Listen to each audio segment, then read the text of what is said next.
इसलिए धर्म का ठेकेदार नहीं पहरेदार बनना चाहिए। तुम रहो न रहो, वो रहे न रहे, ये देश रहना चाहिए, देश का संविधान रहना चाहिए, देश का लोकतंत्र रहना चाहिए, ये देश रहना चाहिए। रामलला की प्राण प्रतिष्ठा की बात आई तो किसी ने कहा बिना कलश के प्राण प्रतिष्ठा कैसे होगी, किसी ने कहा बिना कलश के प्राण प्रतिष्ठा कैसे होगी, किसी ने कहा जब चुनाव ही प्राण हो तो सोचो कौन सी प्रतिष्ठा दांव पे लगी होगी। लोग तो कुछ कहेंगे, लोगों का काम है कहना, आप जन की बात मत सुनना, सिर्फ मन की बात करना। फिर भी खुश थे हम 500 साल का सपना जो पूरा हो रहा था, हमारे अंदर का हिंदू भी पूरी तरह से जाग गया था। तो चल पड़े अयोध्या की ओर, रामलला की दर्शन की आस लगाए। चल पड़े अयोध्या की ओर, रामलला के दर्शन की आस लगाए। जो सामने नजारा देखा वो देखकर दंग रह गए।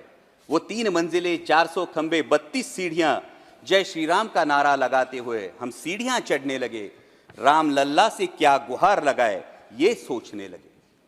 पहली सीढ़ी पर याद आई महंगाई, पहली सीढ़ी पर याद आई महंगाई, दूसरी पर देश में बढ़ती बेरोजगारी, तीसरी पर पत्रकारिता की चरण चुंबकता, चौथी पर सेंट्रल एजेंसीज की संदिग्ध भूमिका।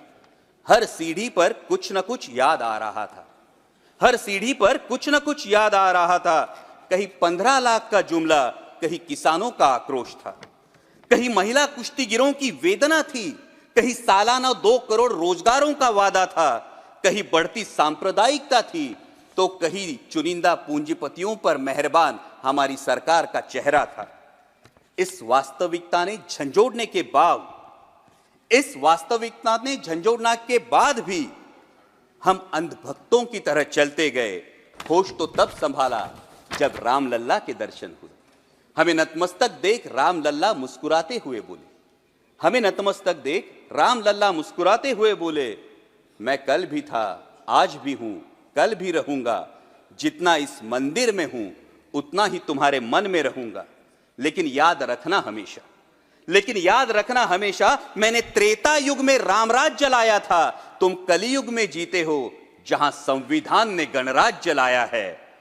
धर्म समाज का किनारा जरूर है, धर्म समाज का किनारा जरूर है, लेकिन देश एक बहती धारा है। किनारे को धारा के बीच में लाया तो प्रवाह अड़ जाता है, प्रगति के पथ से हट जाता है। इसलिए धर्म का ठेकेदार नहीं पहरेदार बनना चाहिए, इसलिए धर्म का ठेकेदार नहीं पहरेदार बनना चाहिए। तुम रहो न रहो, वो रहे न रहे, ये देश रहना चाहिए, देश का संविधान रहना चाहिए, देश का लोकतंत्र रहना चाहिए, ये देश रहना चाहिए।